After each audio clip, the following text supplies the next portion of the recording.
तो जैसा कि दोस्तों आप देख सकते हैं, लोगों का कमेंट ज़्यादा आ रहा था कि आप गांव की वीडियो बनाएं नल पर। तो आज हमारा गांव के अंदर आना हुआ और ये सरकारी विद्यालय बना हुआ है। यहाँ पर एक नल लगा हुआ है, आप देख सकते हैं। इधर ये जंगल में बिल्कुल जंगल झाड़ी ऐसा बना हुआ है। अगर कोई बच्चा यहाँ पानी पीने के लिए आता है तो उसे सांप बिच्छू कीड़ा भी काटने का डर हो सकता है। तो दोस्तों आप पूरी वीडियो को देख के जाना, हमारी टीम इसे साफ करेगी।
चलो चलो आप ले तुम आओ।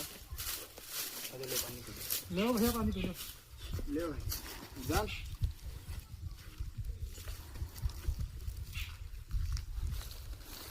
रोक लाओ से ले कैमरामैन बताया था अब देखा कहां है बस तो भाई बता देगा बोले जरा हमारे यहाँ